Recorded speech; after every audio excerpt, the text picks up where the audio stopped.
بەرزبوەوەی نرخی زێر بازاری زێرینگەرانی لە شاری سلێمانی قەرەباڵغ کردووە.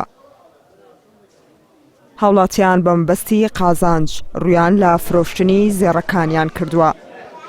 والله هاتوین بیفرۆشین وەکو فرۆشتن ئەیتر سعریش باشە ئەمڕۆ دوێنێ باش بوو دوێنێ هاتین هەر هەمان سعری ئەمڕۆ شتێکی کەمترە وەکو فرۆشتن وەکو پێویستیمان پێ نییە بەڵام تر هەر حەزمان کرد بیفرۆشین چونکە سەراکە بەرز بووەتەوە.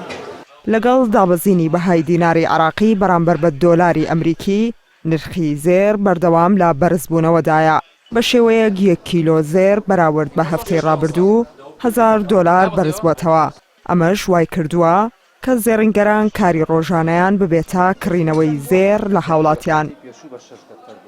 ئەمڕۆ هاوڵاتیان هەر هەموو فرۆش سایانەوە هەشدە فرۆشتن هەیە کڕین نییە مەگەرێکی زەواجی کێبێ شتێ بکڕێ یای واژەیە بەسەر ئاڵتونی هەیە گۆڕێتەوە گیناوەکو کڕین نەخێن بیستێکی کڕیوە لە قیمەی گرانەکە شاکە کڕێتی بە 350 بەستاوە مەسەن لە هاوینە ئێستا بە دینارەکە 370 بووە کە هەڵە قازانجەکەمی کاتە بە دینار و هەڵەگرێت.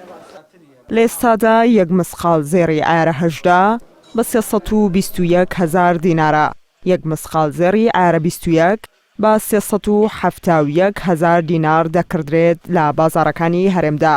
بەشێک لە زێڕینگەرانیش هۆکاری بەرزبوونەوەی بۆ نزمبوونەوەی نرخی دیناری عراقی دەگەڕنەوە. بەنسبەت ئاڵتونەوە کە ئێستا بەرز و نزمیەکە لە کوردستان هیچ پەیوەست نییە بە بەرزبوونەوەی ئاڵتونی جیهانی. لێرە ڕمانی پارەی عێراقیە کە کاریگەر بووە لەسەر ئەوەی کە ئاڵتون بەم شێوەیە تەعاملی لەگەڵاوکرێ. چۆن لێرە چێ زەرمەندە؟ زەرمەند ئەو کەسەیە کام ڕۆیە ئاڵتونە ئەکڕێت سوولەی عێراقی پێبێت. چەند ڕۆژێکە نرخی فرۆشتنی دۆلار بە شێوەیەکی پێوانەی بەرز بووەتەوە.